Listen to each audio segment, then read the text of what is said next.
Hello everyone, I hope all of you are doing great. Today's topic would be about noun and its types. And before I proceed with the topic, let me give you a one word translation of this noun, and that is ism in Urdu. Okay? Ism. And if I replace this noun with another word of English, that would be naming word. Okay? Any word which refers to a name. Do you understand? So let's know the definition of noun first. A noun is the name of a person, animal, place, thing, or quality. You can say all naming words are nouns. For example, Rina, boy, class, gold, kindness, etc. कोई भी नाम चाहे किसी भी चीज़ का हो, किसी भी जगह का हो, किसी भी इंसान का हो, किसी भी जानवर का हो, किसी भी क्वालिटी का हो, ऐसे हर वर्ड्स को आप नाउन कहेंगे, राइट? जिसको आप इसम कहते हैं, नाम। किसी भी चीज़ का हो, इंसान, जानवर, जितने भी दुनिया में चीज़ें हैं, उन सब को आप नाउन कहते हैं। Okay? Now the fact about noun is noun never changes, right? Noun never changes. For instance, if I say Raj is a student. Raj is a student. Now, can I replace this word? Raj. I'm not talking about pronouns. Okay? Can I change Raj into another name? No. Raj is irreplaceable. I am once again telling you, I'm not talking about the pronouns. Pronouns की मैं बात अभी नहीं कर रहा हूँ. मैं कह रहा हूँ कि राज को हम किसी और चीज़ या किसी और नाम के साथ रिप्लेस कर सकते हैं? नहीं कर सकते हैं. So noun can not be replaced. ठीक है ना? नाउन को चेंज नहीं किया जा सकता है. Right? One. And the second fact about noun is noun doesn't noun does not include time. Noun time include नहीं कर रहा है. जैसे when I say Raj, okay, what time does it denote? Present, past और फ्यूचर? नथिंग. कोई भी time इसमें नहीं है. तो इसमें टाइम का कोई कॉन्सेप्ट है ही नहीं. Remember the basic difference between noun and the verb is noun में टाइम का कॉन्सेप्ट बिल्कुल भी नहीं है, right? And while as your verb does have time, the concept of time, it includes time. तो नाउन में कोई टाइम नहीं है. नाउन चेंज नहीं होगा किसी के लिए. नाउन हमेशा एक ही होगा, राइट? अब नाउन के हमारे पास 5 टाइप्स हैं. Okay? And those 5 types are proper nouns, common nouns, collective nouns, material nouns, abstract nouns. Okay? Now let's discuss one by one. The first one is proper noun.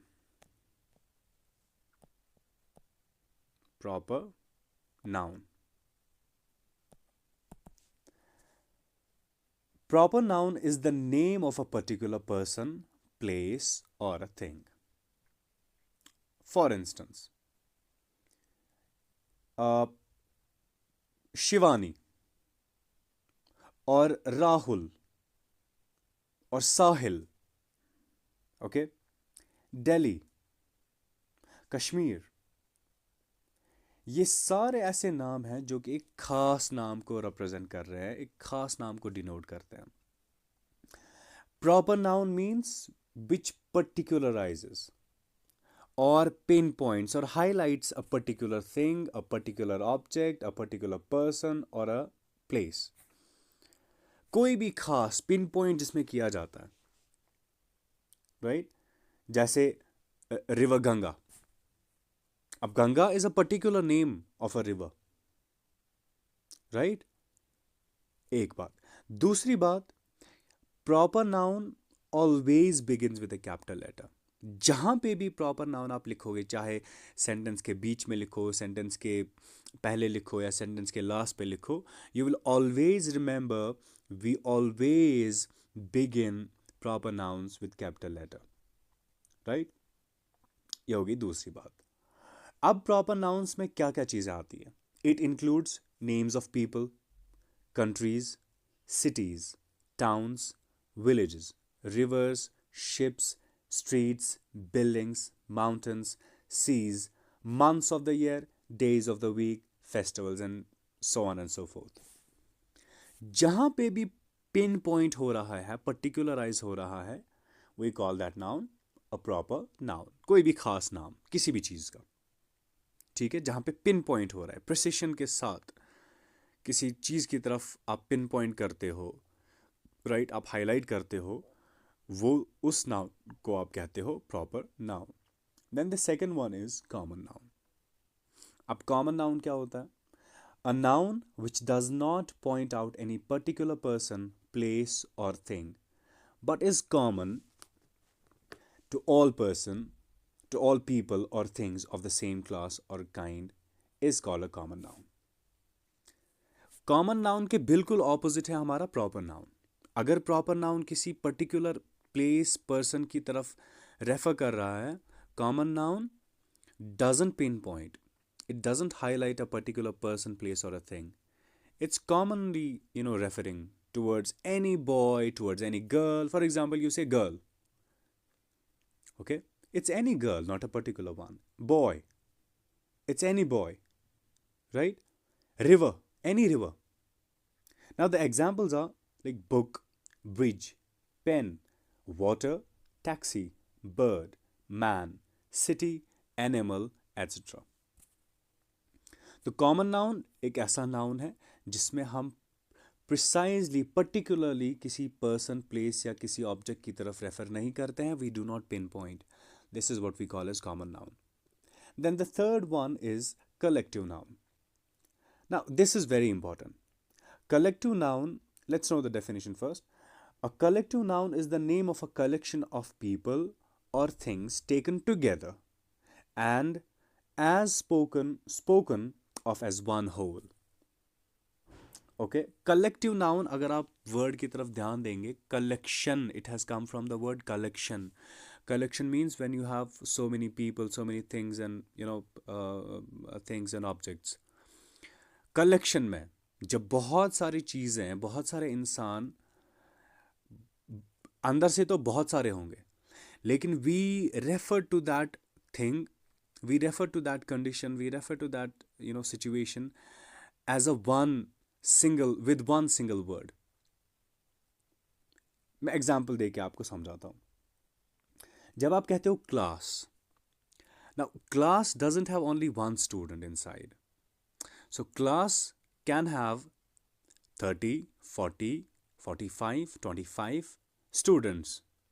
But class is a singular word which represents each of the students sitting in the classroom. It doesn't have one student, it doesn't have two, it has many students. लेकिन हमने कौन सा word use किया? Class. So it is representing what? A collection of students. Okay, या ऐसे ही हमारे पास है army. Now army doesn't have one person. Army में सिर्फ एक बंदा नहीं होता है, आर्मी में बहुत सारे बंदे होते हैं. But look at the word army, right? A one single word representing all of the people, the collection. Okay, बहुत सारे लोग. तो कलेक्टिव नाउन ऐसा नाउन होता है जिसमें कलेक्शन होती है किन की? लोगों की या चीज़ों की.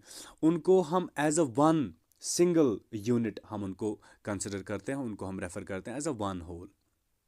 हालांकि बीच में अंदर से तो बहुत सारे होते हैं, but we refer to them as one. We call that noun a collection noun, collective noun. Okay, जिसमें बहुत सारे अंदर से हो, लेकिन हम उसको प्रेजेंट करते हैं, रिप्रेजेंट करते हैं with one name. Okay, so collective noun के बारे में इंशाल्लाह I'll be inshallah preparing another video for particularly collective nouns. I'll be discussing some of the collective nouns with all of you with examples. Okay, और जो कि particularly उसी format में use किए जाते हैं. So stay tuned with me and you will get to know some of the famous examples of how do we use collective nouns. Okay, और इसमें particular formation होती है. We need to remember and we need to learn कि किस formation के साथ, किस form के साथ, किस कलेक्शन के साथ कौन सा वर्ड हम यूज़ करेंगे. ओके, जैसे हमारा बंच है. अब बंच किसके साथ यूज़ करेंगे हम? This is a collective noun, लेकिन किसके साथ यूज़ करेंगे? जैसे हमारा क्लास है, तो क्लास में हम ये जो वर्ड है कलेक्टिव नाउन है, ये किसके साथ हम यूज़ करते हैं? जैसे आपका फ्लॉक है, so flock is also collective noun, लेकिन किसके लिए यूज़ कर सकते हैं हम? या टीम है हमारे पास, अ कलेक्टिव नाउन, लेकिन ये टीम हम किस खास चीज़ के लिए, किस खास मौके पर हम इसको यूज़ कर सकते हैं? तो इसके लिए अलग से इंशाल्लाह I will be making a video for that. So I would suggest you to be in connection so that you would come to know all of these collective nouns. Then the fourth type of noun is material noun. Material noun सीधे पता चलता है कि कोई ऐसा नाम जो material से बना हुआ हो, या जिसका बैक या जिसका जो सबस्टेंस है, जिसका जो मैटर है, that is that has come from the material, right. Listen to the definition. A noun which stands for the matter or substance of which things are made of is called a material noun. किसी कोई ऐसी चीज़ जो material से बनी होगी, okay, जिसमें material use किया गया होगा, उसको हम कहते हैं मटेरियल नाउन. जैसे we have examples like iron, silver, gold, sugar, milk, cotton, wood, etcetera. अब ये सारे जो नाउन है ना, ये सारे नाउन रिप्रेजेंट करते हैं किसको? मटेरियल को, राइट. कि इसमें कोई सबस्टेंस यूज़ हुआ है, इसमें कोई मटेरियल यूज़ हुआ है. तो ऐसे हर नाउन को हम कहते हैं मटेरियल नाउन. ठीक है, मटेरियल नाउन. या इसका एक और नाम भी है जिसको आप कहते हो कंक्रीट नाउन. ठीक है, कंक्रीट नाउन का मतलब होता है जिसको आप टच कर सकते हो, जो जो मटेरियल का बना होगा, राइट. तो वैसे हर नाम को हम कहते हैं material nouns. Then we have the last one which is abstract noun. Abstract noun मैं समझाने के लिए आपको बोलूँगा, कंक्रीट होता है जिसको आप टच कर सकते हो, राइट, जिसकी कंक्रीट बॉडी होगी. Abstract cannot be touched, right, it can be felt. Abstract is something which you cannot see with your own eyes, but you can feel it. Abstract, okay, the imaginary concept of the word, you have to understand. Abstract is something which you can feel. We cannot touch it, we cannot see it, okay, but we can feel it at the same time. So definition क्या रहेगी इसकी? An abstract noun is the name of some quality, feeling, or an idea that we can only think of or feel but cannot touch or see. ये ऐसे noun होते हैं जिनको आप feel कर सकते हो बट उनको आप टच नहीं कर सकते हो. इनको हम कहते हैं abstract noun, right. We have examples like we have beauty, we have wisdom, truth, love, anger, height, depth. Okay, ऐसे सब नामों को हम बोलते हैं ये क्या है? abstract nouns है. Intelligence, okay, intelligence. अब देखो, इंटेलिजेंस अगर आप सोचेंगे इसके बारे में, इंटेलिजेंस को हम फील कर सकते हैं but we cannot see, we cannot touch it. ये अबस्ट्रैक्ट आइडिया है, अबस्ट्रैक्ट नाउन है. तो ऐसा हर नाम जो क्वालिटी बेस्ड होगा या फीलिंग पे होगा या थिंकिंग पे होगा, ठीक है, ऐसे हर नाउन को आप कहते हैं अबस्ट्रैक्ट नाउन. ठीक है, जो कॉन्क्रीट के बिल्कुल ऑपोजिट है. Okay, so this was the last type of the noun. So I hope these five types are clear to all of you, right. And I'll be ending this video by giving some of the other examples of all of those five types. पहला हमारा proper noun, इसके examples रहेंगे India, Lucknow, Yamuna, Raman. Okay, common noun की examples रहेगी boy, girl, person, city, river. Collective noun की रहेगी army, class, navy, flock, family. Material noun की रहेगी gold, silver, aluminium, milk, sugar. And abstract की एग्जांपल्स रहेगी हमारे पास honesty, kindness, hatred, beauty, intelligence. These are the quick examples so that you remember all of those examples in your exams. And I'm very hopeful that this video would be very helpful to all of you.